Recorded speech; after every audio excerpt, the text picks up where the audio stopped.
Hello,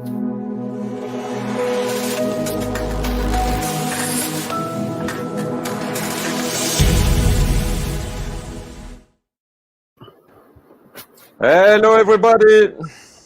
Hello, Bonjour. Tristan. Hey, what's going on, everyone? What's up? You're here. Tristan is here. So, okay. Which Hey, camera we is see you best? now. Great. Yes. Yeah. Good. And Chase, So, is that really you? It is me. I'm here. Cool. oh, how you can do that? You're the younger guys, the best guys with trouble with electronics connection. How it's possible? Tristan, what's up, man? It's nice to meet you. Yeah, absolutely. Same here. Just hanging out. Yeah, it's very interesting to have all these people. Maybe Cindy will come later, so it will Awesome. be okay. She have all the connections, so let's see if she can or not. And I'm very interested about TRS Aquatics because I'm very excited. You have an Instagram account, no? I don't see if you have an Instagram account, Tristan. Yeah. It's at TRC Aquatics. Just the at symbol and TRC Aquatics. Perfect. Simple enough. Yep. Yeah. What we want more. Yeah, Tristan. I know I have this one on TRSSaquatics.com. That's right. That's right. So very interesting. So people will come now. Hello, everybody. So what's today's show going to be all about?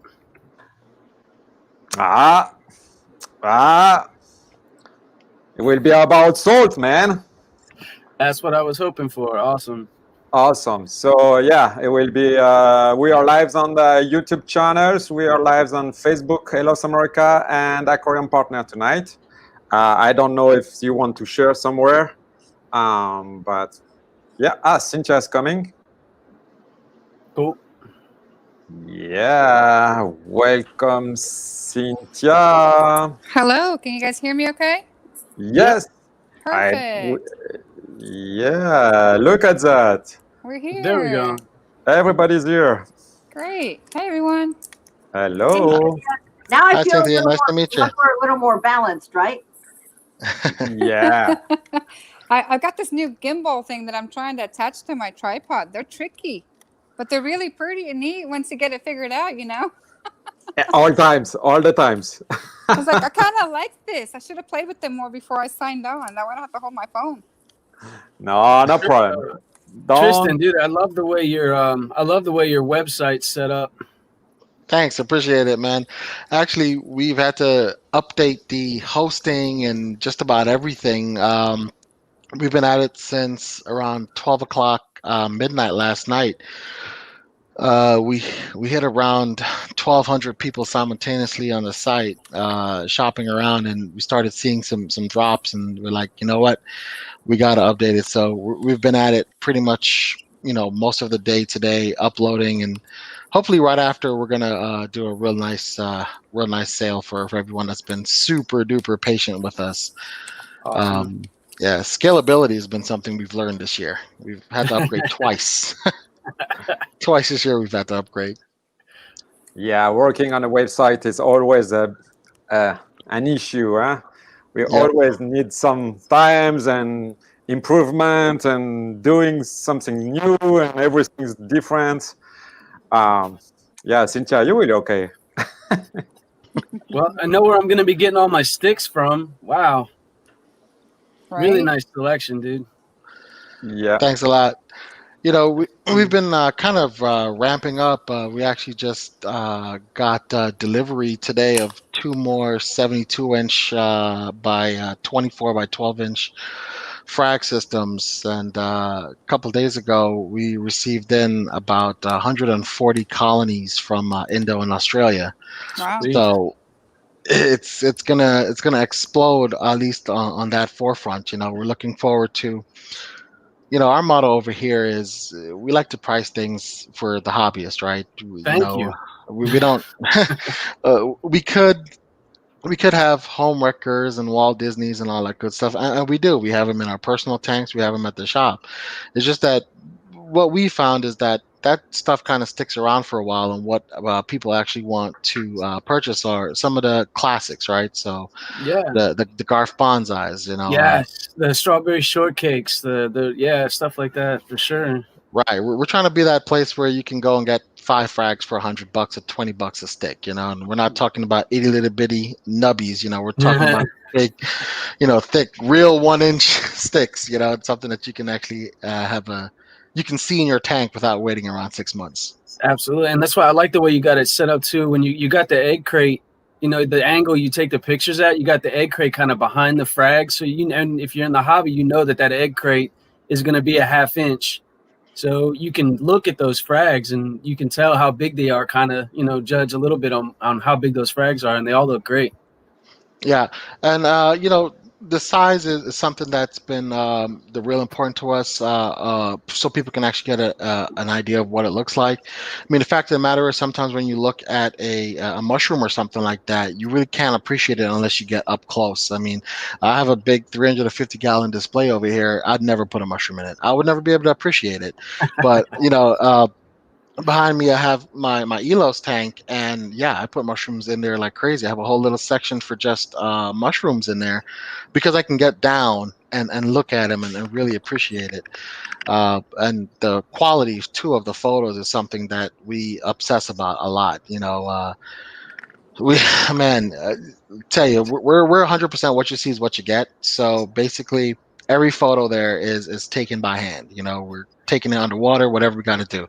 Sometimes to take a row, we got to change the light settings 3 times to make sure that the image shows up right, you know. And shows up how you see it right there in front of you, not all altered and adjusted and photoshopped and all that stuff, right? Yeah, we don't take under blues at all, man. We Awesome. actually I love that. we shoot under 100% full spectrum whites, and we white balance correct in you know, in an image editing program. After that, we send it. That's what it's going to be like. Very That's what I cool. like about T5s. It's so much easier. Absolutely. Absolutely. You just Metal like, halide 20K, can't go wrong. Yeah. Telling you. Nope. You could they're like, why don't you like LEDs? I said, I don't have to adjust my lights for pictures, which I do a lot of in videos, and it grows coral really well. Yeah. That's it. Yeah. You could take pictures with a potato under T5s and the metal halides, man. Perfect. just throw a roll of film at the tank, and a good photo will pop out there eventually. There you go. But you don't use any LEDs for your photo, or you just use the LEDs for the growing or the colors? So here at TRC, we use LEDs for the growing. So our SPS tanks are LEDs and T5s, and every other tank is just straight LEDs. When we take photos, we turn everything to all whites, turn off the T5s, and we shoot underneath the white light. You're giving them what they're gonna see when they get the coral. No, they're not gonna have potentially not gonna have those LEDs with the super blues and all that color pop. So they're actually getting a coral, and they know what they're buying when they see that color. I love that. Right, and you know, the thing about it is that it's a hard decision to make, right? So you know, Worldwide Corals does a pretty novel way of doing it. You know, they have a picture under blues, and then they have a picture under whites, and when you kind of hover over it, you can see what it looks like in both colors.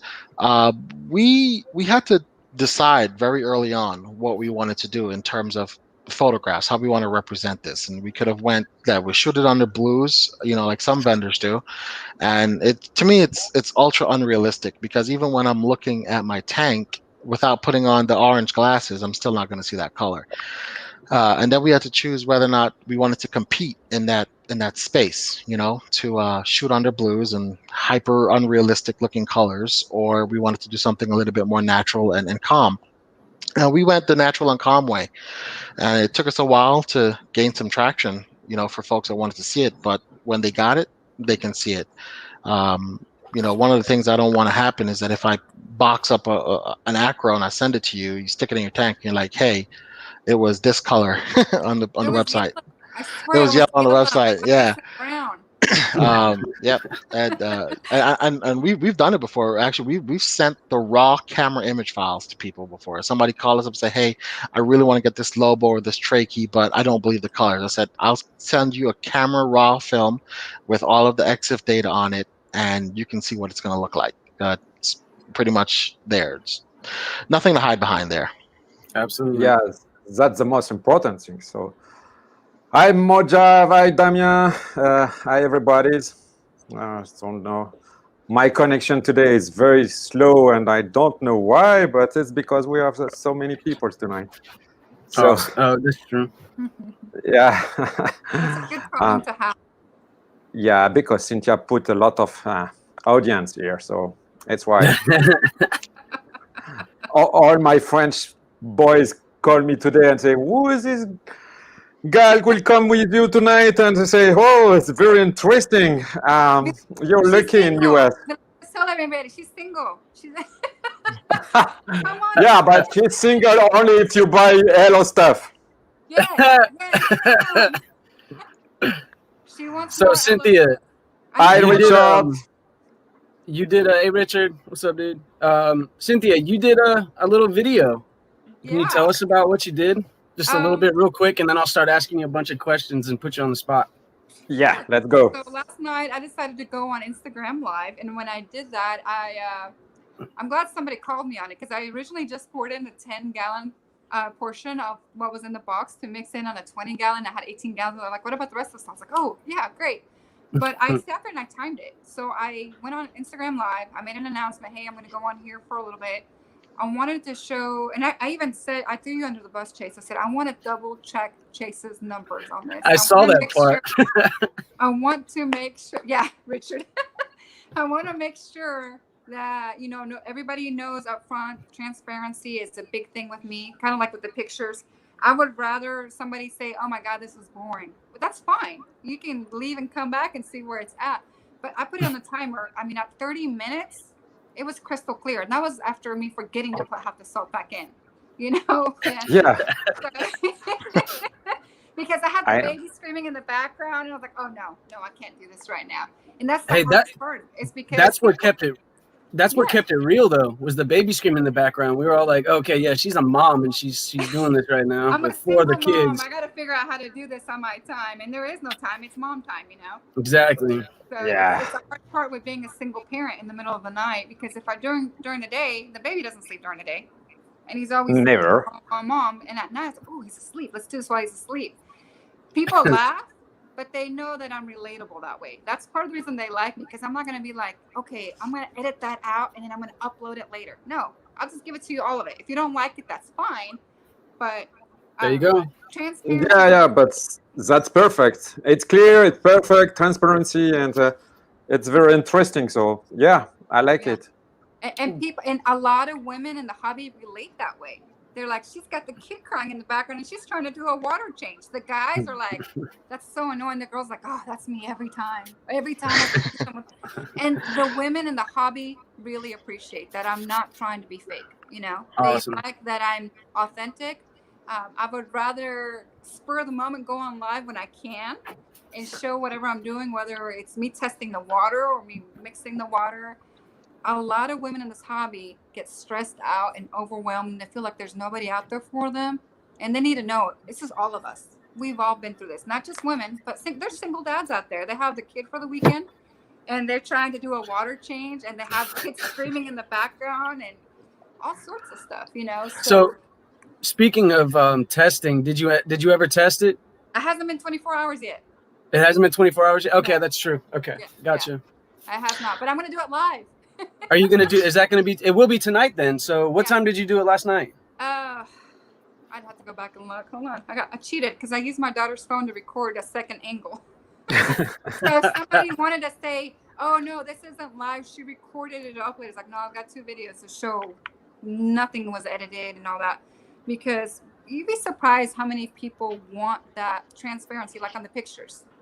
It's a big deal. It's a very, and like I said in the beginning, I was like, I was not paid to do this. I want this on a giveaway. I want to fact check it. I want to make sure that this is easy to dissolve, because me in the situation that I am, it's a hassle to do water changes for most of us. You know, you have to sit there and wait for the salt to dissolve. You got to wait so many hours. And then by the time it's ready to go, it's either you're tired because you're dealing with your family or work or other things get a hold of you. Did So- you use a power head or anything, or did you just did. mix it by hand? Oh no, I threw my hand in there and then I had the power head on low, that CJ pump, because I was using the cell phone and I don't know how to use the controller on my SDC without the controller. So I was like, I'm just gonna stick my arm in there and then left that in there and I put the little heat in there and everything so far it's 1.026 and it's 76 degrees right now. I did check that just a minute ago. Awesome. Yeah, that's perfect. But you know, last time I make a water change on my small tank in the house, I just used a jar, put the salt, and it was the block. You know, like the block I give to Chase last time. I put the block. I put the water, fill up the water, and then I put my jar alone and say, "Oh, it's clear. Okay, I don't need a pump." I was pouring in jugs of 5 gallons at a time to mix it. I mean, it's very raw. It's very real. I mean, it's the struggle that most reefers have. They think that just because I've been doing this for 14 years that I have some high-powered technology to do all this for me, or I pay somebody. No, I still do it just like everybody else does. You know. Let's see here. So I started everything at 10:05 p.m. I'm not going to wait that long to test it. I'll probably wait till it's right at 20 hours, and I'll say it in the video. Hey, I'm going to test it a little early before I go get my kids back. Nice. Yeah, but So the best way when you use the salt and you want the best parameters right now, it's to use the pump like a skimmer pump, the CJ PSK, with a lot of air, and it will bubbling a lot. So the pH and the KH will be very high very soon, because you need to wait 24 hours. But after, if you use the PSK, it will be perfect. We use that on a farm in south of France, and we use 2 PSK. And the salt is ready almost like this. So see, and that's the thing on my side of the hobby. Since I do service and maintenance, I can't wait 24 hours. Right. You know, like, so we have to we mix our salt every morning. It sits for about 45 minutes or an hour, and then we're taking it out when we're driving in our trucks to mix up our salt, and which even further mixes up the salt, and then we're putting it right in tanks. That's what I love about the Elo salt, is we don't have to wait that long. It doesn't have to be like an instant ocean where you literally have to, and I hate to say instant ocean, but we all know it. I don't have to wait 4 hours for this salt to accumulate or properly mix, basically. And it works out a lot better for us. You know, for us over here at TRC, you know, one of the biggest challenges we have is that in many cases on any given day, we're not really topping off with fresh RODI. You know, we're topping off with salt water, because we're constantly taking frags out, little 4-6 ounces at a time. It adds up. You know, you send out a couple of boxes, it does really add up over time. What we struggled with for a long time was stability, like shelf stability, right? So without spending like $100 a box on salt, we wanted a salt that was going to be shelf stable for a while, because, you know, we're mixing up 150 gallons of this stuff all at once, basically, and, you know, an entire box of Elos is what we're mixing up at a time. So we needed it to be shelf stable, number one. And number two, we couldn't have anything that spiked the system often, right? So that kind of eliminated us from using any type of buffered salt, you know, anything like you know, reef crystals or something like that with much higher alkalinity. So when we got the Elo salt, we started using it. We put it into production right away in a couple of tanks just to see what would happen. And, you know, it's our policy. We test every salt bucket before we add it in. In our past, we've been burnt before, literally and figuratively. We put salt in, and I jammed my hand in there, you know, some salt heated up, and next thing you know, I have like slight burns on my hand or something. But you know, with the Elo salt, we found that the consistency between buckets was amazing. You know, I got I think 6 boxes, and it wasn't until like the 4th box that I saw that there was a slight change in alkalinity, but it was like 0.2. Right. So, and that might have been even my fault, because that one I didn't aerate. You know, we needed a whole bunch of water all at once. And I said, all right, I'm going to dump it in, mix it up. You know, an hour later, you know, this is what happened. So right now we have brute trash cans that we mix water in. And the other day I filled up 2 brute trash cans with RODI and I added the salt to one of them, came back outside, and I forgot which one I added the salt to. And this is after like 15 minutes. I went looking for a pump, you know, a bigger pump to mix it faster, but I had like a Maxi Jet in there or something like that. 34-gallon brute trash can, mixing it with a Maxi Jet. Came back out and I forgot which one it is, so just got to do the taste test, Yeah, you know, that's to see which one it was. I was like, all right, don't know which one had the salt water in it That's this time. so. So. Yep. It's funny. We've all been Yeah, there. the most important things, if you want a very consistency, is to I don't know if you used all the bags in the one times, but it's very important to mix the salt before using. So because the magnesium, the calcium will be down. So if you want always the same production of salt, always the same parameters, you need to mix the salt to have all the components inside the salt and the mixed always same. If you use the one bucket at a time, yeah, no problems. But if you use few bags, you need to mix it up a little bit before using. So that's what we do. That's what we did with those bags that you gave me for the shop. I don't remember how many gallons worth of bags you gave us. A bags is for 50 gallons. Right. And I'm just trying to remember how many bags you gave us. A lot of bags. So we went 25, through 27, something right. like that. So yeah, and we mixed 200 gallon vats at the shop. So we have 400 gallons of salt water going at all times with the RODI above. And what we usually try to do is we'll put the bags in an empty vat or a slightly filled vat, and our vats are all sitting under like I can't remember what the Ciche, what the return pump is that we use to mix our salt.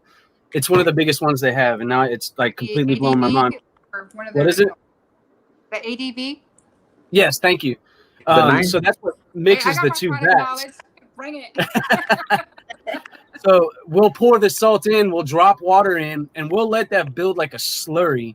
And then we'll drop more water in slowly, blend that up, drop that in, blend it up, drop that in, and then we'll have our 200 gallons in about 20 minutes or whatever. But yeah, I see what you were saying about how it really needs to be turning up to mix the salt right, especially if we're using 4 bags at a time. So you're absolutely right when it comes to them.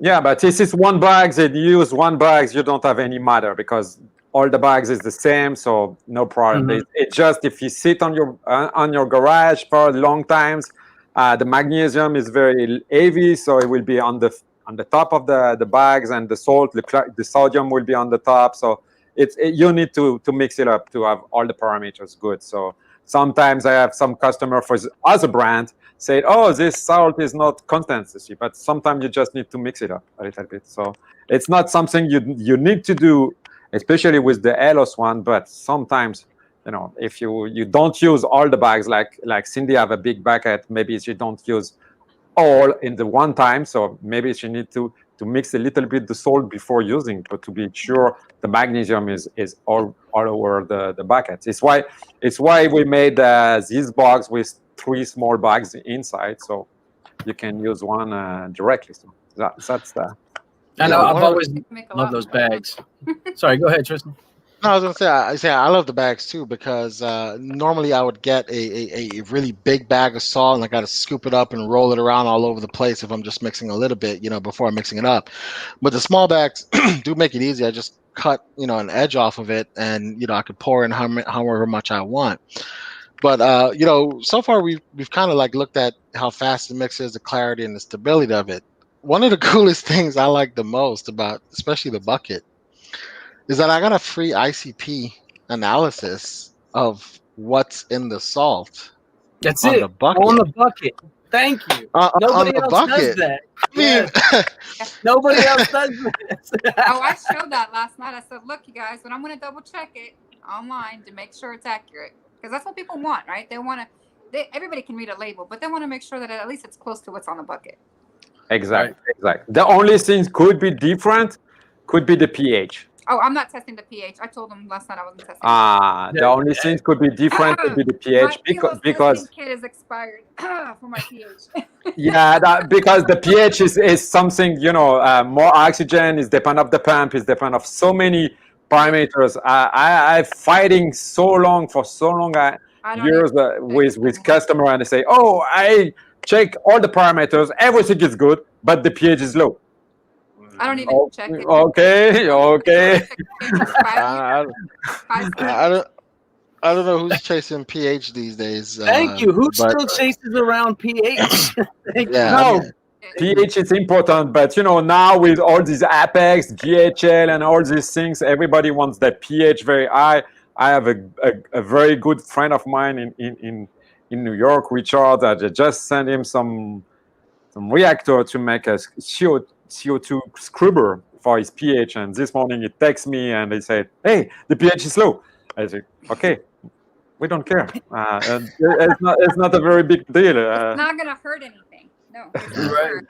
You can Yeah. add more oxygen. You can lower the oxygen. You can increase your wave makers, and that'll make a huge difference. And it doesn't take much to change it, but people don't know that. They just know that Gas they tested exchange. it and it looks bad. Yeah. I mean, point my power head at the surface of the water, get it really rolling Yeah. around, or Exactly. do what I do here in the house. I have Exactly. 5 of us here. 3 little kids, but they probably create Yeah, more that CO2 one than has- everyone else in the world. That one has my return Yeah, right there. It's at the surface right there because of that. My Yep. return is pointed right at the surface, and then my wave makers are lower. But that's exactly why. And people are like, why do you do that? Isn't it annoying? I said, well, yeah, but I mean, it works for me. It doesn't work for everybody. It works. Absolutely, it works. Works for the ocean. Yeah. Right. That's what I mean, you have that's what waves do. You're getting your waves. It's They're like, well, that's loud. It's really not loud. You just have it angled right at the surface for several reasons. You get your pH. You make sure there's no film at the top of your tank, and it helps oxygenate everything at the bottom because it's recirculating that to the bottom. exactly. I Exactly. mean, I Yeah, use a but calc here. you can help a little bit to raise the pH sometimes with some Yeah. kind of media reactors and everything. So Yeah. to help a little bit. So Just put a I don't- bubbler in there, a bubble wand. yeah, exact. So it's not a very big deal. But sometimes if you just want to be higher, and also you need to calibrate the probe. Sometimes everybody says complain about the pH, but the probe is not calibrated at all. So Been sitting in their tank for 6 months, and it has freaking coralline algae covering it. And when was the last time you pulled this thing out? Oh, what? What do you mean? You're Hey, supposed yeah, to you do got to that. calibrate. You got to calibrate. we need it, clean it. We need services. You sure? I mean, I do have a No, shelf no. life too. They don't last forever. You get a good one. Thank You get a good solid year, 2 years out of it. But as soon as you can't calibrate it and it starts drifting, that's when you got to do it. Or I mean, for my 350, what I did is I went the opposite direction. I have a calcium reactor, which by default was going to lower my pH just because of the calcium reactor. So instead, what I did is I turned off the calcium reactor, put on a Kalkwasser reactor, and then once I could no longer keep up anymore by dosing Kalkwasser, I turned on the calcium reactor. But my pH is like 8.4, 8.5 or something like that on a regular basis because I'm still running a Kalkwasser reactor. It's just now I'm supplementing the Kalkwasser reactor with a calcium reactor. So for me, that was my solution to chasing pH. And I've done everything. I got a big skimmer, 2 airline tubes going right outside the wall. Our new house, my wife was like, hey babe, I'm gonna poke two giant holes in the wall leading straight Oh, outside. she will be okay. She will be okay. Here's the divorce papers. Yeah. No, not Yeah. my house. Not only that, but I got to tell the pest control guy, listen, you see those 2 hoses on the side of the house? Don't spray spray near those. anything around there. Don't spray anything around there. So yeah, I mean, you can go after it, but I thought the ICP analysis on the thing was really on the box was really awesome because every time you dose something, you never know how much you're dosing, and we go through we send an ICP test 4 times a year, roughly, every quarter we send an ICP just to see where the frac systems are at. And most of the time it comes back okay, but we don't know what's contributing to it. We just correct after. to get the analysis back. We make the changes if necessary. But now with the salt, if you're looking at the source and you're looking at the salt and it's there for you already, you kind of know where you're supposed to be if that's all you're using, right? So you look at that, you send it away, you're expecting to get back results on par with that, minus whatever your critters might be using up. But I thought that was pretty cool, and it just changed batch to batch. So it's not like if they're just posting something on the box and saying, "Hey, this is what it is. This is what it's going to be every single time." Get different ones from different times. You'll see that hey, the numbers move. So they are testing it before you get it. Yes, and I have a little bit of story about that. We make this salt since maybe now it's 10 years, something like 12 years old. Before that, we do salt by Tropic Marine in Germany. And then we moved to our productions. And we sold a lot of salt in Russia by maybe 2-3 trucks a month. Full trucks go to Russia, and we sold a lot of salt. But one time that happened, it was banned. We cannot sell any more salt in Russia. So my Russian customer said, "Hey, I need the salt. I want the salt. How I can have the salt?" I say, I can't. It's forbidden by law. I can't sell my salt in Russia, but we can find a solution. So we find the solution to make the salt in Iran. So we make a factory in Iran to make the salt. But the problem in Iran, we can't send any product. We need to find out and supply all the product inside the country. It took us 4 years with the same recipe to try to find the good product to have the same result. So yeah, it's why we put the ICP on the box and say, "Hey, look at this. This is my recipe. This is what we want in the salt, and what you can have with this batch of salt." But sometimes, it took us 4 years to have this transparency, this time of dissolving, but using the same product, but just the quality of the product different. So yeah, I understand. For hobbyists, it's very important to have a kind of accuracy. I'm not a big fan of ICP test because, in my opinion, it's too complicated for a hobbyist. Yes. And we don't need an ICP for what exactly we need. But we can't dose it anyways half the time. If you see an ICP test, where are you going to get certain elements that you see in an ICP test, except for in your salt? But you can't dose it. But if you have it in the salt already, it's there. I fully understand the marketing, and I fully understand why Triton method use the ICP and why that's not the problem. But in my opinion, for almost all hobbyists, we don't need ICP all the time. So you just need KH, magnesium, and calcium, and most of the time is not made by ICP. So that's another story. But it's very interesting to make ICP when you have trouble and you don't know why. Right.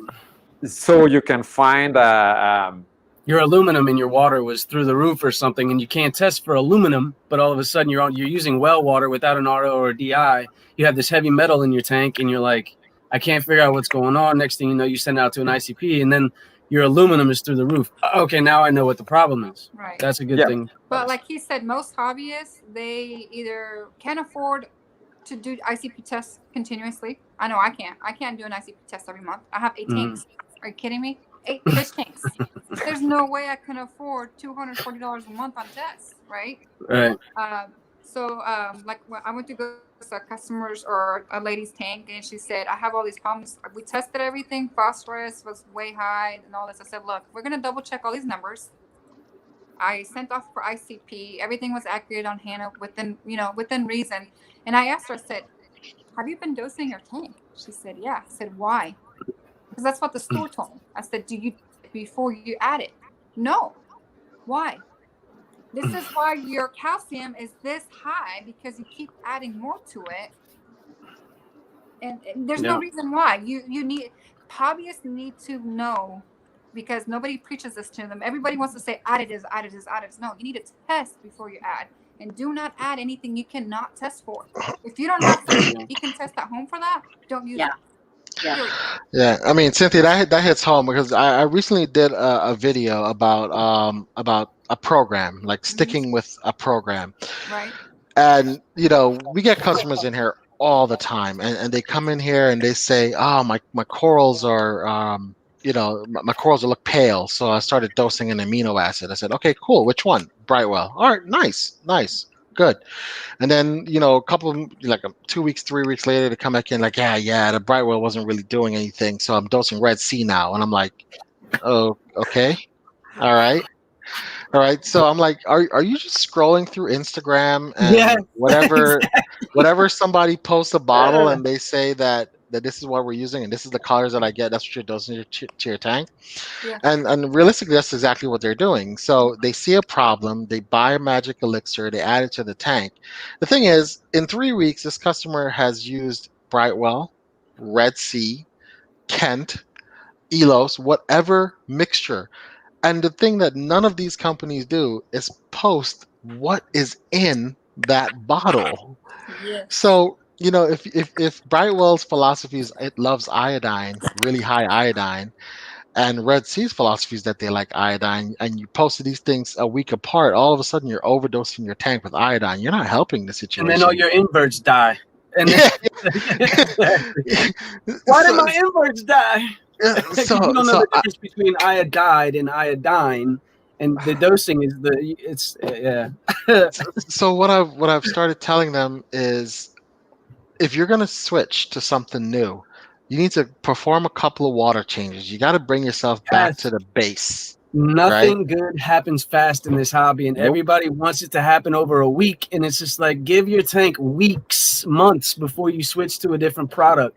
Let the product take hold, regardless of what you're using, and let the method, the husbandry, let that play its course first. But they want to switch, like you're saying, too quick. They want to switch. And just stick with your program, like Thank through you. thick and thin.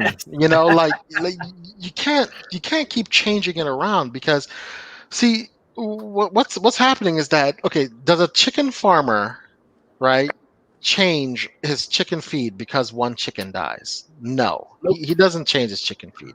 He says, this chicken did not make it for whatever reason. It is a living being. It has passed away. Here's chicken soup for dinner. All right.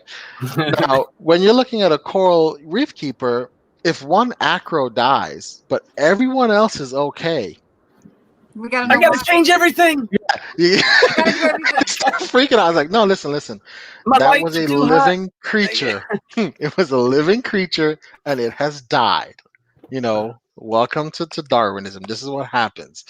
The strong survive, the weak die. Okay, so don't change everything. Keep doing exactly what you have been doing. Yes, you can test to see if something went off.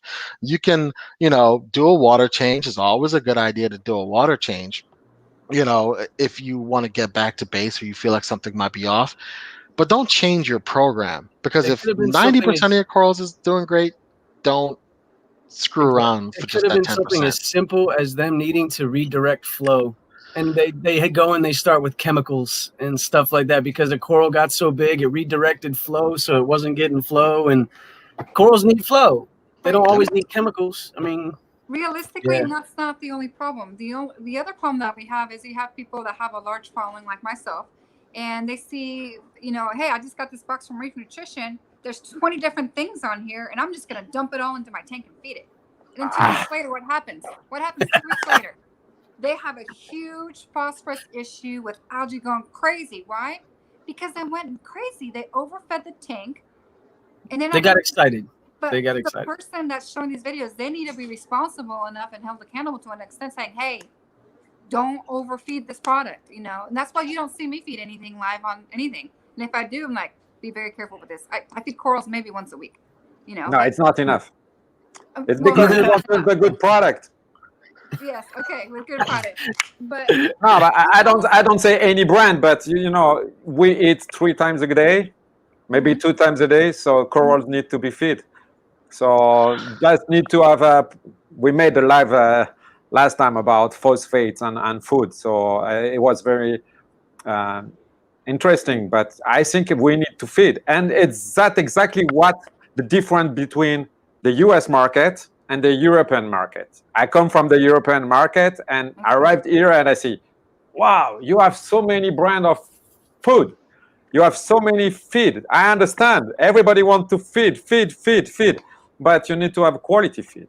The problem comes from the quality. And people need to learn how to read those labels, though, because people don't look at the labels. They say, "Oh, I've heard of this brand," but you look at the content, the ash and the phosphorus is on the label, but they don't know that's what it means because they haven't been taught to really look at what they're putting in their tanks. And that's a huge problem in this industry. It's just so and so does this, or my LFS told me to do this, but they don't go through the process of educating them and having all of that background. You can't just, oh, I saw Cindy putting 2 jars of pods from algae blight in her tank, so I'm going to do the same, but in a 10 gallon. You know, right. It's not the same. And you're laughing. Yes, that's the problem. That happen. Look, he's laughing, but it happens all the time. And then I get messages, I don't know what's wrong with my tank. I'm like, what do you mean? The product is bad. The product is bad. Always. No, the product is not bad. The problem is product. It's you overdoing it. You not doing your homework. Exact.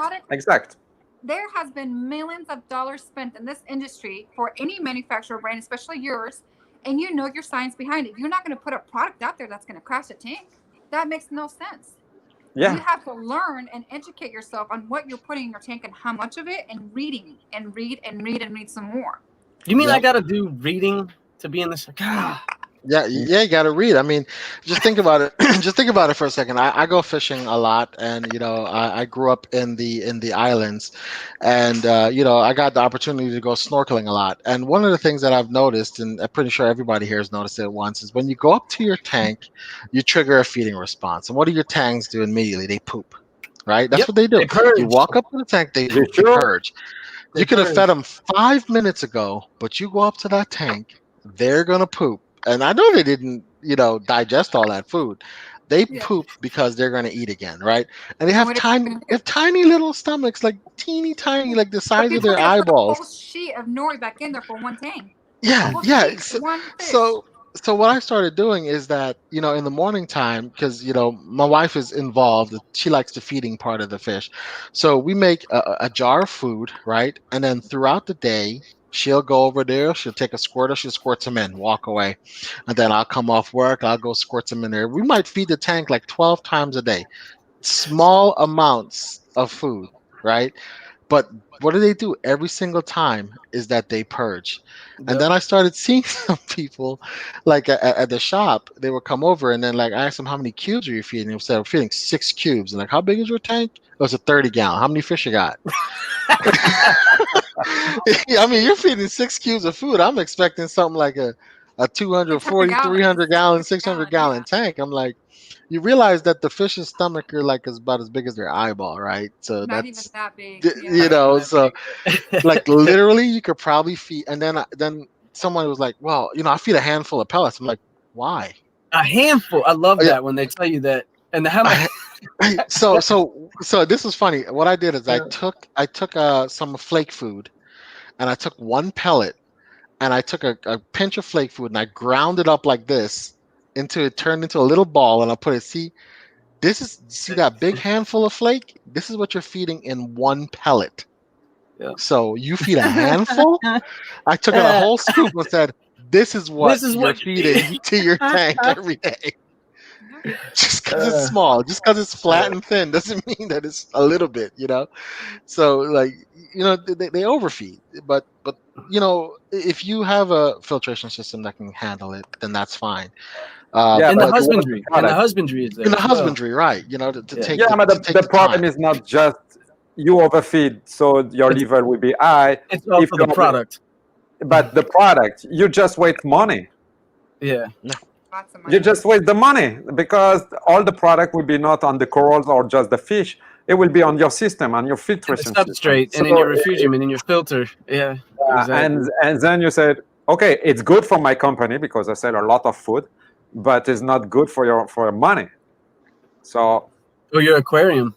For the aquarium, if you have a big skimmer, like I see some small tank with skimmer like big enough or more, the bucket of the 300 gallon skimmer on a 10 gallon tank kind of thing. Yeah, could be okay. Feed. You need to feed and add nitrate and add a lot of products, so it will be okay. But sometimes it's just losing product. You lose the product, And you're wasting money. True. or you need to make more water change, so you need to use more salt, and then it's good for people. It's good for companies like me when these people mess up their tanks like that. I love it because I come in and I'm like, okay, this is what you did wrong, and let me show you. And I need to come back in a couple weeks and charge you $300 to take care of this tank. So, Yeah. But then they learn, and then they listen, and sometimes, and then it's a little bit better for them. But I have a question from Jeremy, and he said about, I have my answer, but I would like your opinion about that. And he said, feeding coral every day, even if we have nitrate, but like 2.5 nitrate, for me, it's not having nitrate. But so I'm going to be the first one to start talking right now. This is a very open question. It depends on your husbandry. It depends on your filtration. It depends on the food, the coral, the lighting, the flow. It just depends on way too much. That's a very complicated question. Do you need to feed corals each day if you have nitrates? If your coral utilizing nitrates and phosphates is a byproduct of photosynthesis within the nutrients in the water column. If you're feeding a coral like by hand and spot feeding or even broadcast feeding, that's a really open-ended question. Like, how big is the skimmer? How big is it's like Tristan, what do you think about 2.5 nitrate? So I'm the opposite of you, Chase. I'm gonna say, why are you feeding? If you're registering 3 to 5 nitrates, okay, then you probably have some phosphates as well. That means that your corals in our systems here at the shop, we can't keep nitrates or phosphates because our husbandry is good, and our corals are taking up the nitrates and phosphates. So they're utilizing it. Yeah, we actually have to dose it. So Right. I'm asking, why are you feeding if you're registering nitrates and phosphates? Because your corals are not obviously using it up. So you can do one of two things. If there's a particular coral that you would like to target, then target that one coral and feed that one coral. But realize when you're feeding that one coral, you're contributing to the overall nitrates and phosphates of the tank, and be prepared to do what you need to do to maintain and mitigate that, right? So if you're going to feed one coral because it's not doing well and you feel like feeding it some amino acids or whatever is going to help it get better, fine. But also make sure that, hey, instead of every other week you're going to do a water change every week, because you are feeding that one coral. You are putting something into your tank which is not going to be used up. It's going to be in your system afterwards, because that coral is not going to utilize everything, but you're adding something to your system. So up your game. So if you're going to feed your coral, then I would challenge you to say, what's your husbandry? Right. Exactly. Husbandry and maintenance, and that plays a huge role in what you're feeding and how you're feeding. If you are going to broadcast feed, like I never spot fed, but I only did sticks.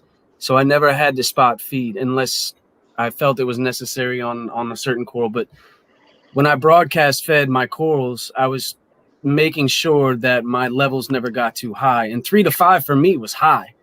Like, that would be crazy high in my tank, but it's SPS dominant. And if I saw my nitrates get to 3 to 5, I would be like, I got to do a water change before I get algae. So I see what you're saying, though. I agree. Very good point.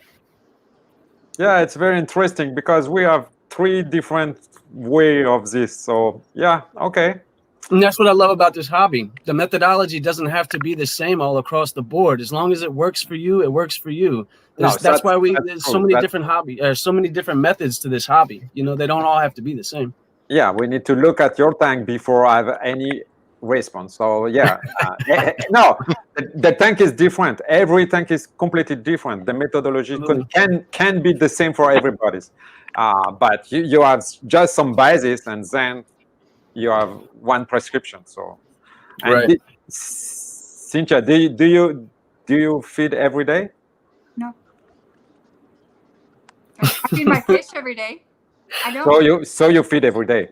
I have 4 fish, and I might feed them once a day.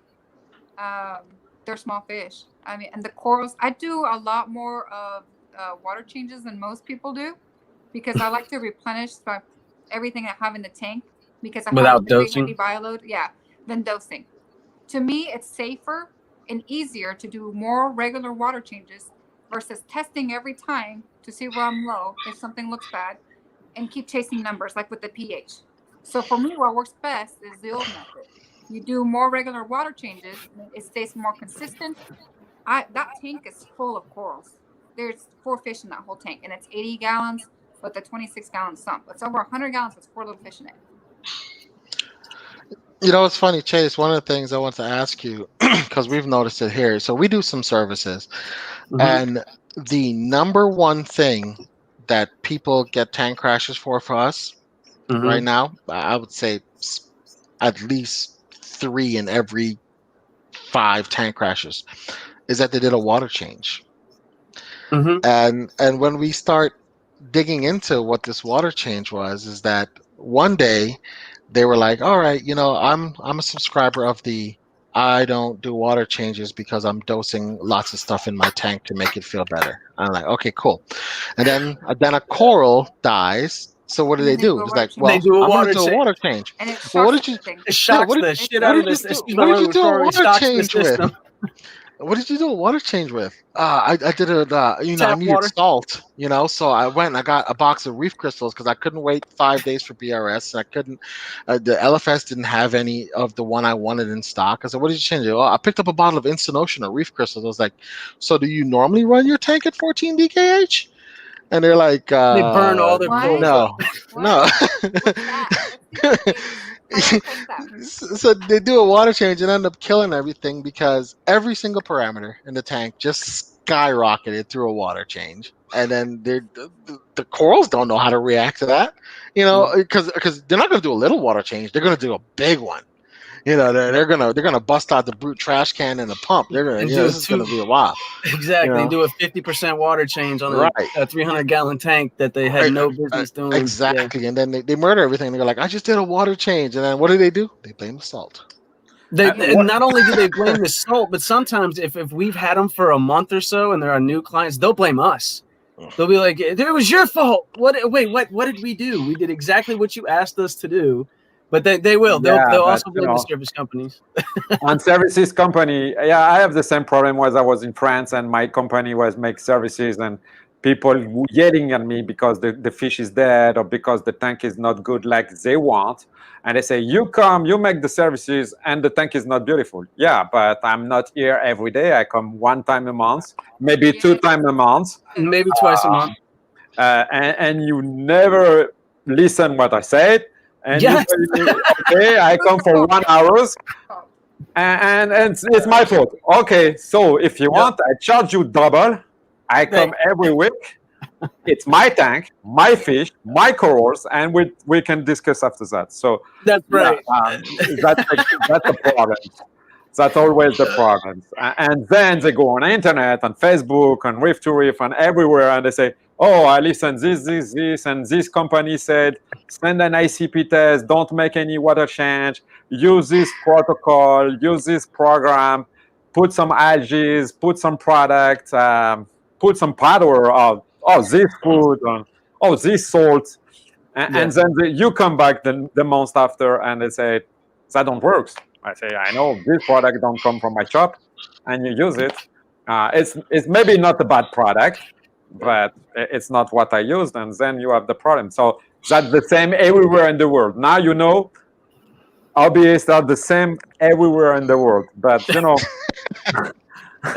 But yes, to answer your question, Tristan, yeah, that happens to us all the time. A client will change something up without telling us, and then get mad at us because we can't fix it, or they want to know what happened. Like, we don't know what happened. We only come service your tank every 2 weeks. If it's a reef, we do it every 2 weeks. If it's a fowler, it's every month with a check. If it's a freshwater planet, it'll be like every 2 weeks. But yeah, we don't know what you did. So yeah, and they never lie. No, of course not. They never lie ever. So, but no, you know, it's not the kind of different customer and different clientele. So it's not all the people are not like that. So don't No, push no, too no. much, but because a lot of hobbyists listen, try to know the good things, try to use the good product. We just have a fairy tale. We go on Instagram, we see beautiful women, we see beautiful tanks, and we think it's the life. But no, sometimes you just need to figure out what you want, what it is with, and take the times. But taking the time sometimes is the problems. Yes. But yeah, taking the time. But my question also will be, Tristan and Cynthia, how much do you change? How much percentage? 20%, 30%, 10% every weeks, every month? It depends on the tank. I'll let you go first because you have more than that. No, I mean, so on the shop tanks, we don't do water changes at all because we're doing a water change every time we're shipping, right? So it's small, minuscule water changes, but it happens every day. But on my own personal tanks here in the house, so I'll tend to do somewhere around the neighborhood of 10 to 25% depending on what I'm trying to do. So how much I change actually depends on when was my last change, right? So if I if my schedule is every 2 weeks, I'm going to change 25%. Then if I've been changing 25% every 2 weeks, that's what I'm going to do. But if I skipped a month and I didn't change water for a month, when I do that next water change, I'm only changing 10%, right? Because I You don't don't want know. to move. Yeah, I don't want to spike anything, right? So I want to get slowly back into that 25%. I know every living thing inside of that tank is using something, right? Every snail, shrimp, copepod, coralline algae is using something. So I know for a fact that when I mix up this brand new, fresh, pretty water, it's going to shock the system in some way, shape, or form. And for those euphilia keepers out there, if you've had really terrible success with wall hammers or wall type corals, it's probably because of water changes. You got to remember those things are filled with water. So what's going to happen is, if your alkalinity is at 7 and you do a big water change with alkalinity at 8.5, that coral now has to reinflate. It's filled with 7.5 DKH water, and now it has 8.5 all around it. I don't know. Might not be the best situation for it. And these wild caught corals, most wall hammers, they're wild, right? They came straight out of the ocean, transshipped, on some plane over here to you. You stuck it in your tank, and it's known 7 DKH or 8 DKH for its entire life. And then all of a sudden you start doing these water changes and bumping your alkalinity up to 11 and 8.5 and 12 9 and and 11 yeah. and 12 and stuff like that. And That's what I then said. it starts throwing up. It literally starts running away from its skeleton. Well, that's why, right? So stability and consistency is what it is. And, don't be afraid to not trust your salt. I don't trust anything I put in my tank. If I'm going to put salt in my tank, I'm going to test it before I put it in the tank. Straight up. I don't care who it's from. Yeah, You for know, sure. No. Anyway, that's a good question. That's a good things. Anyway, you can trust the people, you can trust the guy behind the company, you can trust everything, but you just need to make your own opinion. Test it, use it. If the company is good, you have a good chance the product is good, but you just need to use it before and try it before, because when you put that $1 million on your tank, you cannot try to keep that dead just because you trust the guy. It can be a fault. It can fail one times, but if it's on you, sometimes it's bad. So I fully understand this kind of way, but I learned something different today. That was very interesting because, in my opinion, when I make water change, I will use always the same water change, or sometimes if you need it for a big crash or big things, I will make a big water change. But sometimes I just use 10 to 20% a month. So it's different of the time. But I will not, like you, Tristan, do it a lower one after I miss one. I think the way that Tristan is doing it is it's more of a maintenance regimen, not so much as a taking care of a big issue regimen. I mean, if Tristan had a huge fallout and all of his coral died, I'm just using this as an example, and he had someone accidentally dump a a whole tub of CChem2 or the like a whole thing of calcium in his tank, he would probably do a bigger water change. Yeah. I mean, that's where the that's where it kind of folds back and forth. Yeah, that's where the risk of the bigger water change. So you dump in a bunch of alkalinity, your alkalinity's gone through the roof or whatever. No matter, you're not going to do enough water changes in a very short amount of time in order to mitigate that damage, right? So you're left with a choice. You got to do a big one. You have to do a big one, and you have to just ride out. So you either hope that they'll ride out the high alkalinity and try to do your small ones, or you can just say, you know what, I'm going to do a big water change, and whoever lives, whoever dies. It's just what it is. It's my mistake. This is on me, right? Yep. And that's when you live with it. But for the people that are maintaining your tank, you just have to think in terms of whenever you deviate from your schedule, you need to play catch up, right? Yep. And catch up doesn't mean do it all at once and save time. It means that over time you need to catch up to where you were before. So we do it here at the shop the same way too. I've told people that a million times. Think about it. When you acclimate a coral, the reason that we have to acclimate these corals from one system to another, or from light to light, from flow to flow, your system learns its schedule. Your system comes to that point where it not necessarily knows per se that it's going to get a water change, but your system is going to get to that point where it's going to be accustomed to that water change. You know what I mean? Like it's just like acclimating a coral. You're taking one coral from one system, acclimating it to another to get those parameters to where your tank is for that coral that you just bought from parameters that are completely different. You're acclimating that coral to your system. And over time, in my opinion, I've seen systems that have Spongotes colonies literally this big that I have my systems in, and we've gone months without doing a water change from previously years before doing them every 2 weeks.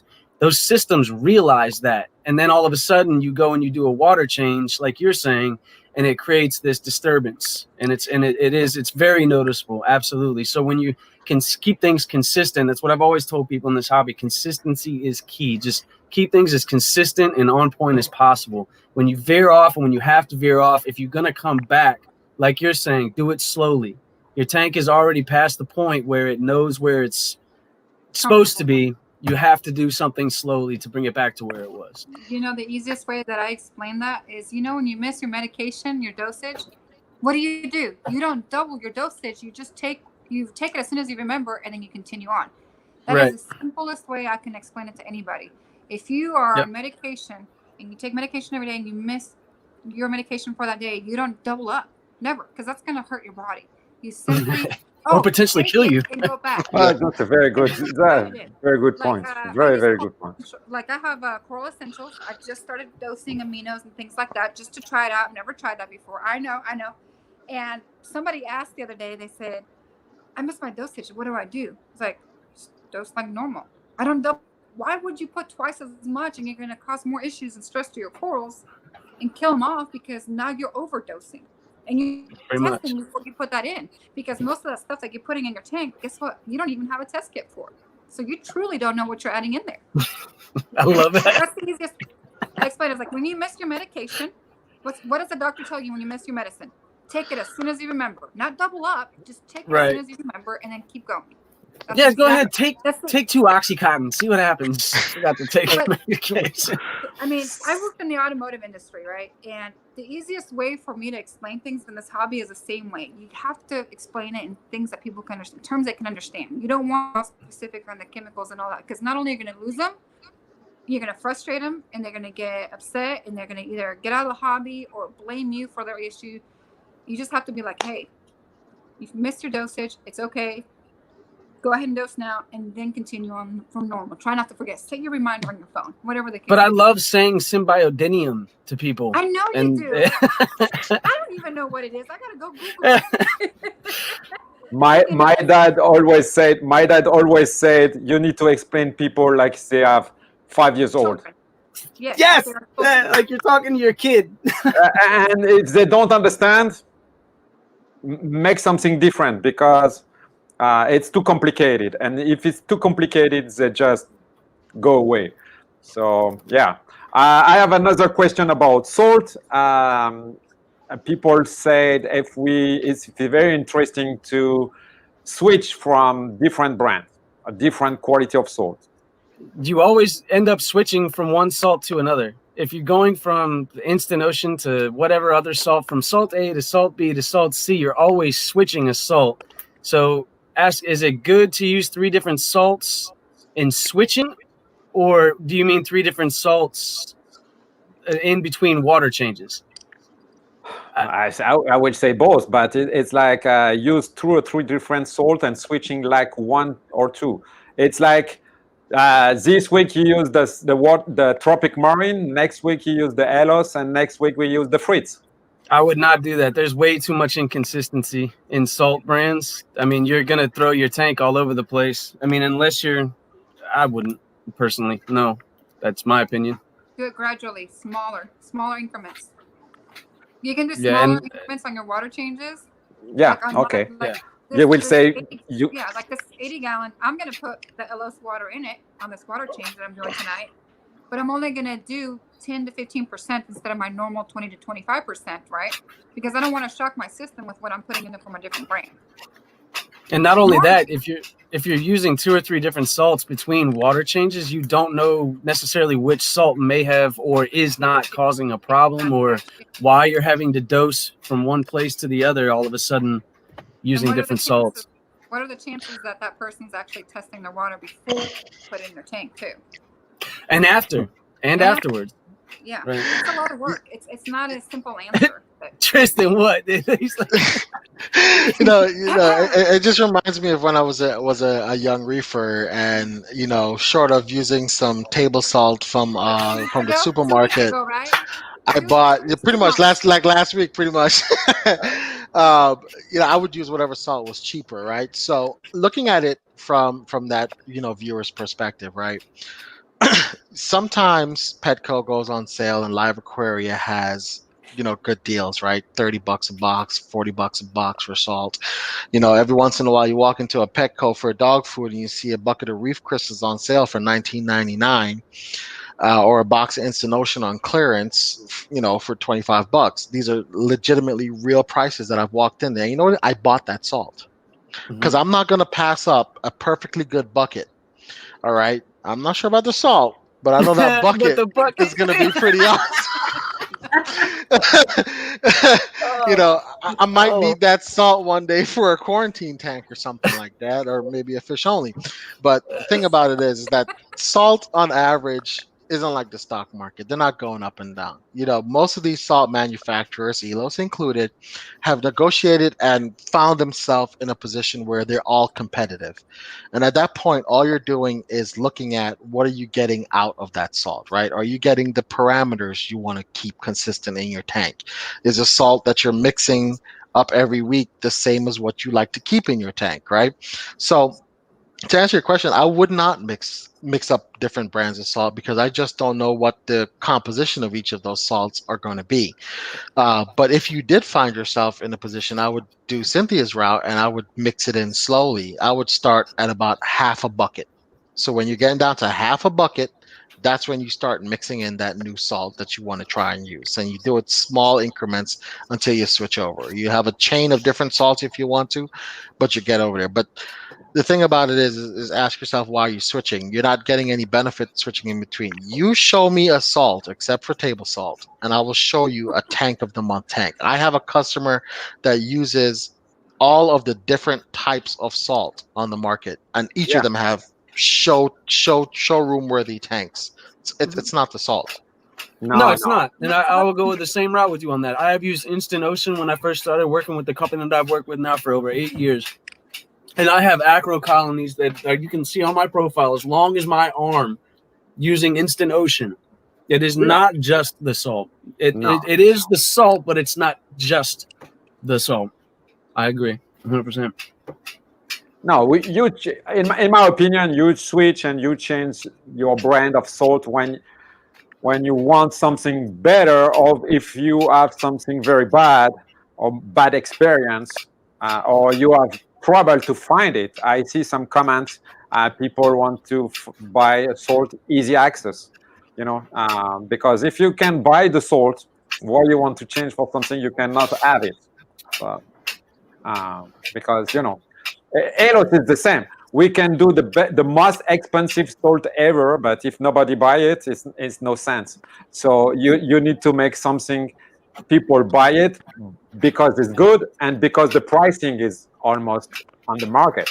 So some kind of brands don't make all this company on the salt so they can make a very expensive salt. I hope it's the better one, but sometimes it's not. But if you put money on it, yeah, you use the better product. So yeah, it's very interesting.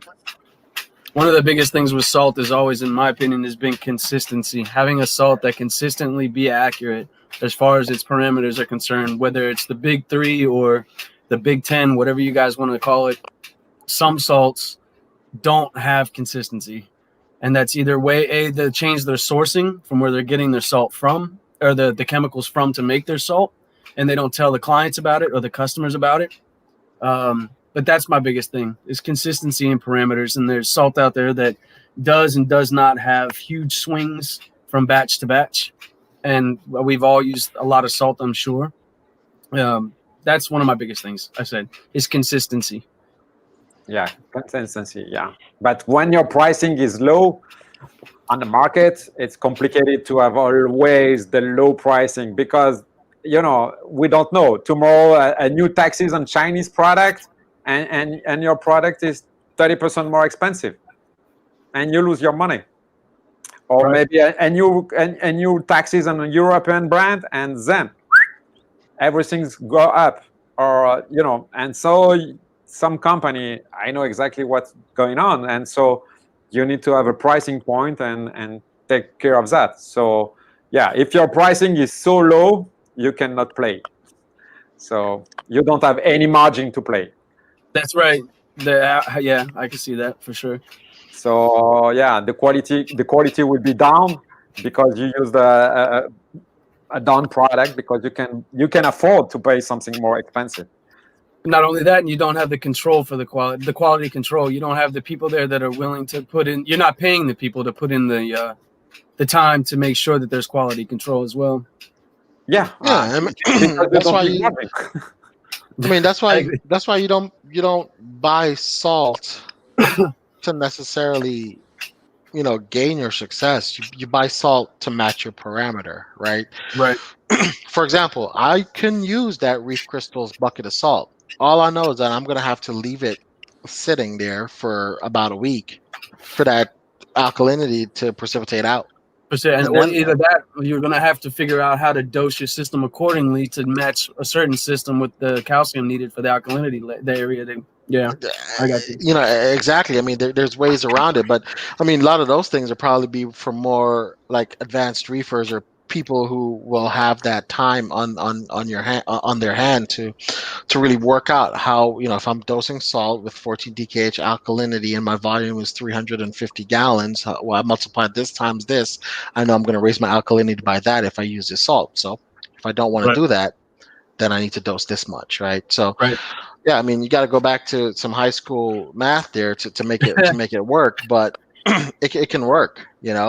I think what happens to most people is that the most basic of the basic thing that an LFS, in a lot of LFS that I've been to these days, they don't spend the time to find out where the customer is knowledge-wise, right? Absolutely.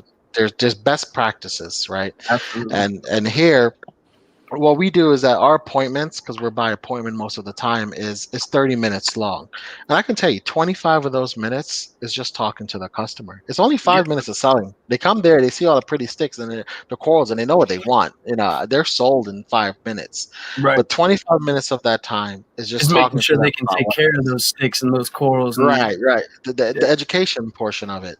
Right. And it's just so silly because when you take the time and you break it down, I believe you gain a customer for life, right? Because that person will look at you and understand that the reason they're not successful is this, and try these things and come back to me next week. You don't have to buy anything. Come back to me next week and let me know how it worked out for you. 9 times out of 10, they're gonna come back and say, "Dude, that worked so well. Like, I'm ready. I'm ready." But if I find out you went on Amazon and bought that power head I told you to get that I have on my shelf, no, I'm just kidding. Yeah, I mean, hey, that happens too. You know, it's what is it? What's it called? A free market? You know, it's, Yeah, it is. And they listen though, but they listened. Yeah, they actually did listen. yeah. There's no loyalty to reefers, and I don't blame them. No, for sure. I don't blame them. There's no loyalty. I mean, I'm sorry if Chase, if you have a home wrecker for $300 and Cynthia, you got it for 50, I'm going to her every single time. Oh hell yeah! Why not? Dude? You know, Absolutely. I can't afford to be Dude, loyal. All I right. sell peppers I sell the world's hottest peppers out of my backyard, and I get people busting me all the time about how can you sell those peppers for so cheap? Why? Because it's a naturally growing fruit. There is no market for it. It's a fruit that I'm growing in my backyard. I'll sell it for whatever I want to. Sorry. Yeah. You see Anyways, the go ahead. corner of my dining room table has peppers everywhere, and it's so annoying because I'll be filming and the timer kicks on, and you see this pink light in the background. Like last night, I was live. I was like, "What the heck? Why is that timer on?" I'm like, "I promise people, it's peppers. I'll show you guys. It's not drugs. It's peppers." Yeah, I mean, I got like 3 plots here in my backyard. We just actually did our 3rd harvest of peppers this Nice. year. Did you? What are you growing? But Actually, I've been experimenting. We got some Trinidadian scorpion. Yes. We did bell habaneros. I did one Carolina Reaper just cause. Not the most flavorful pepper in the world, but it's hot just to be hot. But it's fun. Like I grow corals, but every once in a while I got to step away and look at the sunshine. Like just to make sure that there's still an earth left outside of my fish tank. So There I you go go. outside in the backyard and like I'm gonna grow something out here. You might not be able to see it. That's all Trinidad scorpion, reapers, dragon's breath. All Yep. that. Yeah, dude. I love my peppers. That's my I'm thing. I'm too lazy to get up and show off. I'll just take my word for it. I'm comfortable on my couch. What's this new passion, this new hobby about papers? I don't get the point. You make that much of paper. You cannot eat all this paper. You can dry it out. You can grind it up into a powder. You can preserve it. You can trade it. You can sell it. It's like corals. That one pepper cost $1, Francois. Yes. I have 40 plants, and the each plant produces about 300 peppers. Each one of those. So I don't pay you this week. It's okay. I'll send you some peppers. Send it my way. Okay. So no, but if you make it for selling, I understand. I fully understand the business about making this, be okay, growing, and sell it. Okay, but use it. You cannot use it for you and all your neighborhoods. So. Believe it or not, we use it for deer repellent, animal repellent. In India, they use the ghost pepper to repel elephants. So, or maybe tiger, because yours it could be reaper tigers. But yeah, it's crazy how much outsource and out things is like how it's possible. You can eat it. It's so rush. It's so strong, so rush, so hot. Yeah. It's crazy. I'm curious how you do it. The worst part is not when you're eating the pepper. The worst part is the next day. When yeah. That's the on my side would be 2 or 3 hours after, but yeah. I don't eat them. I get it's probably smart. I mean, I'm not gonna lie. I'll eat them every now and then, and I'll make sauces out of them. But I'm just the grower. I'm not the. I'm not the guy that eats them. I'll not the consumer. No, that's the same as corals. So people make corals and growing, and then they don't know what's doing with. But it's better to give away or sell it or make a little bit of money. So I fully understand you want to make a little bit of money to cover your cost. That's pretty interesting. But making a business, it need to be different. That's also the difference between Europe and US. But that kind of difference. But yeah, and I don't know this kind of paper 40. It's kind of wow. What are you doing with all this paper? And You know, this you know is what really- I'm gonna stick one in a burger next time. okay. Not in We- my we house, Chase. I'm not putting We- up the after effects, okay? No. We actually will send see- them we will away see at that. Christmas time. Yeah. Around Okay. the holidays, we send them away to neighbors like across the country.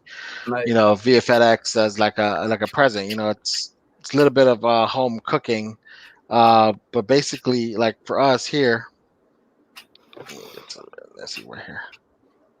Oh yeah. Was that Tabasco or Thai? A bunch of different types here. Very cool. Oh, you switched. You're at a reef tank. Oh, look at Oh, that. Nope, that's a Jesus. reef tank. Oh, look Hey, at that was a this. nice reef, though. It's spoiled. It's spoiled. It's spoiled. It's like so far in my my thing. All right, so guys, we're starting to. I'm getting everybody back on track because that's usually my job. Sorry. Okay. Sorry, That's okay. sorry. Okay, So- Ani. Oh Nice. yeah, there we go. So we've been on air for an hour and 20 minutes. We probably should wrap this up, Francois, Yes. Oh, Okay, what sir. questions did and you invite everybody back. What did you say? I have Cynthia? no question. Nobody want to ask questions. They are too much shy and they don't want. They are scary about us. I don't know. I thought you had more questions for me. I didn't know what else you wanted to ask. I did. I had a whole bunch more questions, but we get off track sometimes, and it just Okay, never Chase, works. go ahead. No, Post some question. when you were mixing up the salt, I wanted to hear about what you were looking at as you were mixing up the salt. You did it in a glass tank, in a glass, a glass box in an aquarium. How did it mix up? You know, when we're at shows and we're going to events like Magna and all the other shows that we go to, these guys got to mix up these tanks real quick if they don't already have their salt. If their water's already mixed, most people would already mix their water up. But if they need to, they have to do a real quick on the spot water change or mix up a bunch of water. So what did you see in the tank? Did it clear up real quick? Was there still It did. filaments? What I would have done differently if I had a smaller tank, I would probably go with like a 5 or 10 gallon tank for the demonstration purpose, because for that 18 to 20 gallons, most people that watch me and do things like this or have nanos, they're not going to use 20 gallons. But I would go with the smaller tank, and you don't even necessarily have to have a pump in there. You can put your arm in it like you did on your video, and then just sit there and put your timer on, like on the watch. I think that's probably the best way. So when I mix it again, I'm going to do another batch of it. I'll re-record it. Obviously, I'm like, okay, we're going to record this because I've got it better prepared and set up. But yeah, smaller tank would help. And what people were looking at is they wanted top downs. They wanted video from the top to the bottom to see the bottom of the tank. That's really important. They wanted to see if there was anything building up on the bottom of it, on the glass, right? Which is always going to happen. But you said you had the max spec. No, I put in the little Syncra, the secret pump. Yeah. Gotcha. Okay. CJ. And that cleared up in 30 minutes. There was nothing left on the bottom. It was less than 30 minutes. The only reason it even took 30 minutes is because I had to add more salt, because I realized there was, more than 10 gallons in there. I think it was less than 16 minutes. Yeah, it That was. was completely cleared up. Probably if you had put it all in at once, it would have mixed faster. So that's what I'm going to redo. So I'm going to actually I have my RODI container right next to the tank this time, so I don't have to jug 5 gallons back and forth across the house. I have a CJ pump that I'm going to use to actually pump it into the tank, kind of like you did with the hose, so it'll make it easier. And then I'll make sure I have the salt buckets already ready. I already have a measuring cup in there, so I can keep tabs on how many cups per gallon I'm going to do. And I'll do the same 20 gallons because I'm going to use whatever water I mix up. So that water that I made last night is going to do a water change on my 80-gallon system. And actually, it's a total of 106 gallons, minus the water displacement. And then the other 20 gallons that I'm going to mix up tonight is going to go to set up a brand new tank. Awesome. So, but that way, but yeah, people wanted to see top downs. So if I would have done it differently, I would have had the water closer to me, obviously, and I would have made sure I made enough salt or put in enough salt from the beginning. Gotcha. But I would definitely do a smaller tank, like a 10 gallon. Just go to Petco, get a $10 tank, $1 per gallon sale, and just do that as a demonstration live. Awesome. If I had a secondary tank that I could do that with, I would probably put the Red Sea right next to it so people can truly see it side by side. And I might be crazy enough to go run and get 2 10-gallon tanks and do that. I like doing things like that. To me, it's exciting to really see it in person. I really like that thing. Yeah, I love it. I will love it. But the secret. You know why it's so clear so fast? Because you use an Italian pump and Italian salt. Can we tell the secrets?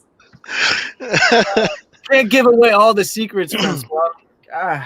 It's a small secret. I'm sure Steve Steve will love it. That was my theme. I told Chase I needed to make a European tank build. So I need an Elos tank. I'm gonna need a tank. I already have the CJ pump. What? Heater. What you saying? I lose it. Hello. Elos tank. Well, I thought I was gonna pick up a Cade from Australia, and a hiccup happened there. So we'll see how that goes. Kate is cool. It's cool. Kate made a very good job. They make a very good job. Yeah, so I can't different. get one. They were very limited. So. Oh, why? They only brought in one container full, and most of them were already sold. And then because of the import cost to bring in those tanks, it is quite a bit of a markup. I wasn't prepared for that kind of investment yet. So I gotta wait. Maybe you should look at an Elos tank then, Cynthia. What's that? Maybe you should look at an Elos tank then. I should. Yeah, I've never owned a brand new tank. Even my little 20-gallon that's on the table, even that 20-gallon long is a used tank from somebody else. I've never owned a brand new tank, ever. 14 years. 14 years. The first brand new tank that I've ever owned is from Francois, and it's the Elos tank that he gave me, that 6.5-gallon tank. That's the first brand new tank I've ever owned in my entire. Let me show you my first brand new tank. You guys are gonna love this, okay? These are my brand new tanks that I've owned in this. I don't know how long I've been in this. 14 years. They're not even saltwater, but you get the point. So let's see here. There you go. That was a brand new tank. Nice. I mean, it's a 5-gallon tank. So that was a brand new tank. So technically, I have owned a new tank, but they're beta tanks. I don't really think those count. I'm very sorry because all my new tank was Eros. Beta tanks are the starter tanks for everyone in this hobby. Thank you. Everybody in their right mind who has a fish store, better have betas and beta tanks. That's how you start people off in this hobby. That's my theory, and I'm sticking to it. Start them off with a beta, a goldfish, and next thing you know, they got a 10,000-gallon reef in their basement. Not a goldfish. Those things are terrible. Those are nasty fish to have. Why would you tell somebody to start with a goldfish? You can make something beautiful with a goldfish. Thank you, David. Hey, Ryan. Phone boy just joined to watch us. As a saltwater store, Chase, we did it a bit different. So what we actually did is that we had about 4 innovative marine 10-gallon tanks, and we put one structure in each tank, just a little bit of sand in each one, and we set up all 4, and all we did was put a bunch of softies and 2 pairs of clownfish inside. There you go. And the thing about it is they sold as an entire setup because the entire tank, water and all, could be moved in a 5-gallon bucket. That's right. Absolutely. Absolutely, man. I love that. A desktop tank. I love it. The customer came one by one. It was so funny. It was like during a little sale that we had. One by one, they're like, "Oh, I want the whole tank." I was like, "Cool, we're selling the whole tank." So we're like, "All right, how am I going to get it home?" I said, "Don't worry about it." So we drained it down till it was just about 1 inch of water over the sand. We saran wrapped the top. We took out the one rock structure with all the corals on it, put it in a bucket. I said, "When you go home, you're going to put this in there, pour the water into the back, not in the front, pour it into the back part, and then turn it on." And you're good to go. All 4 of those tanks are still going to this day. Nice. Absolutely, man. I love that. Easy to move. But Francois already knows my next Elos tank is going to be a 300 Lagoon style. Oh boy, look at you. Yeah, I mean, I've been staring at my 120 for a while now, and I can't get past it. Like I just love how it looks, how it sounds, and I'm just like, my wife gave me the go ahead, and I said, "All right, So this is how many livers do I have? Ah, I need to figure out how I many just need livers I one. I have." just need one. You can give it a one. This is what you do, okay? So I will read. I will be Thursday on Charlotte, so I can take it. All right, sounds good. Sounds Okay. good. This is what you do. So Ryan Nash, which is from Board Reef, he asked his wife if he can get a 200-gallon tank, right? What are the odds that she's going to measure to see how many gallons it really is? This is where you go 1,000. I mean, to really sit there and measure the tank and make sure that it's really 300 gallons. I mean, Listen, I believe. So I have a 350 in here right now. That's gonna move us as a display to the shop. But I find that there's a diminishing return after 300 gallons. Yeah, it's harder to replace that tank. right after 300 gallons, right? You're talking about your lighting is going to be around 5-6K alone, just lighting. Oh, I'm so glad you understand that. There's nothing that you can buy in a store that is going to take care of that tank. So you're looking at just about everything that's custom, right? Right. So 300 is just on the pinnacle of where you can actually go into a store and there's a reactor that's rated for your tank. There's a Kalkwasser reactor. There's a skimmer that's actually rated for your tank or slightly larger without going crazy. But Going there's, Bill Wan on it. yeah, they're power heads that will still work. It'll still move water and not look like if you're just blowing through a straw across the surface of the water. I mean, I have 6 MP40s on the 350 right now. oof. 6 Damn. MP40s. That's what I'm talking about. You know, I'm a flow guy, man. I love flow. I'm glad you know. that's like what 4,000 gallons each, and they're all maxed out. They're blowing. They're blowing. And my thing is like I just there's diminishing returns past that 300. And I'm like, 300 is just big enough for me to go like, yeah. That's what I want. That's what I want. Those are the right dimensions, right? That's So- like the sweet spot. So I told Francois I'm gonna start paying now. Just little by little. Every month I just put a little something down on it. I thought you were setting And right when your kids get out of college, you can have the tank. Well, I already told them that you're going to trade school because our daddy needs it. No, you're going to the military. You ain't going to Go to the university. Hey, listen. listen. Yeah, Listen, but I mean- you need to buy it because I need to put my kids at school. So here's what's going to happen. I'm going to pay Francois every month, and he's going to use that money to pay his kids' tuition, right? So it's going to be easy. No refunds. No refunds. No refunds. You lose it. You forfeit it if you decide not to get it. No. See, that's the thing. The refund don't exist. Never. See, here's the thing. Once the money's gone out of the account, I don't feel bad anymore, right? It's like paying a bill. No one likes to pay bills, but if you put $1,000 on your new Elos tank, it's just become real. That's it. It's become real at that point, right? So then you just like, all right, it's gone. Nothing I can do about it.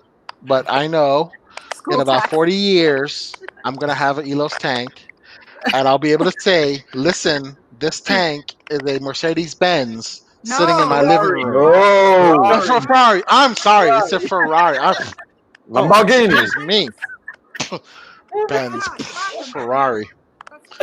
This is a beautiful woman of a Ferrari sitting here in my living room, and I will enjoy it every day. I don't know how many purses I'm gonna have to buy, but I'm getting it. It's a done deal. I got excited when I was at Francois' shop the other day, and I saw Richard's tank. I was just like, I was drooling. I was drooling right then and there. I was just like, yeah, it's over. I gotta have it. I gotta have it. See, my thing is, I don't spend money on anything else. Like, I don't have any other like vices. I like fish and corals. It's like the most like boringest thing for anyone who's not interested in it. It's like I like fish and corals. That's all I care about. That's what takes up my day. But Richard is very excited also because he will come in 2 weeks now to bring his tank and everything. So He called me not every day, but most. We have very few contacts now because it's last we finished all the stand and everything. But yeah, the tank is crazy. So, but we will do the 300 gallon in standard size. So it's our new Yeah. project. So yeah, could be a very Someone just interesting thing. asked how the salt was doing, so I'm just gonna go on here and show you guys. I've got all my testing stuff ready to go, but Let me you go. put you up. Somebody asked me how the water was doing, so there you go. Someone went on Facebook and asked. I was like, I'll show you guys. So there you go. It's getting ready to go in the tank. So Cynthia, usually our water comes out of the tap in the tank after it's been sitting for a while overnight. It gets around room temperature around 75, 77 degrees. Do you heat the water before you add salt to it, or do you just? No, I do it at the same time.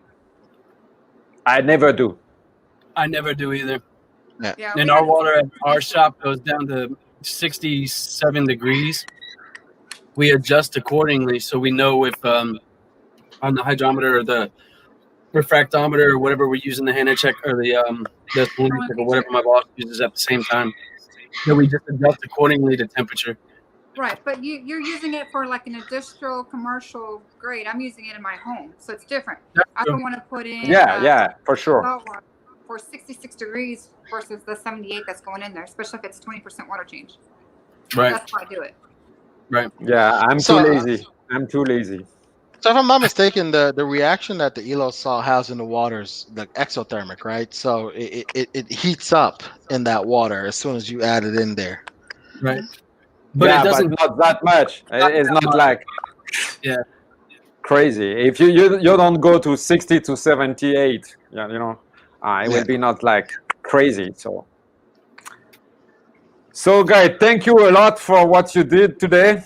I just want to show some things. I have Reef Shoe.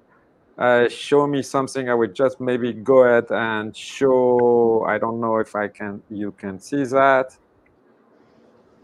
It's do you see? It's a mug with the Elos stitches on it. Yeah, we see it now. Oh, nice. Very Very nice. cool. Is it Ed? Yeah. Very cool. So he asked me up. I don't know if it's up. So yeah, I'm making new orders and we have some few coming, and we will give away, make a contest to people who wants to have some. So it will be interesting. This customer was very happy by the customer services, and I received this in the morning on my desk, and I say, oh, and today I'm making orders, so will be the next gift.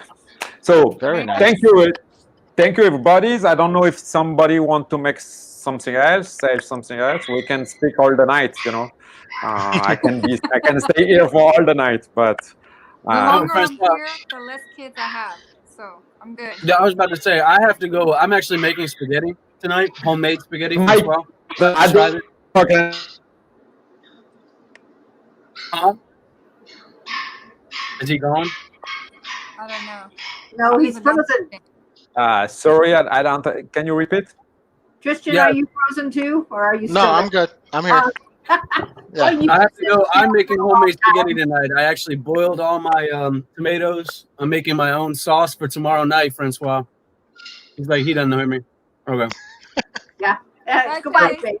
I don't know if you guys know, Francois is actually a chef, and I'm a chef. I have a degree in culinary arts, and I'm gonna put Francois spaghetti to shame tomorrow night at the meeting.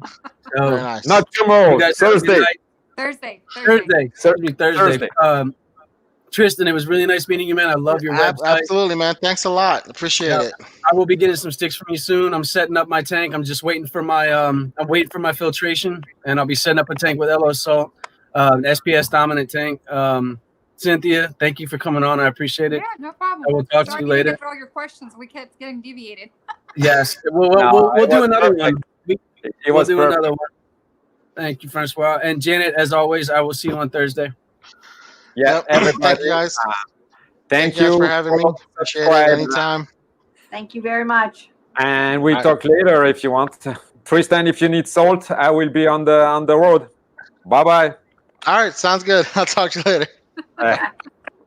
Bye, everybody. Cynthia. Nice to meet you, Tristan and Janet. Have a good Nice Bye, night. Cynthia. Bye.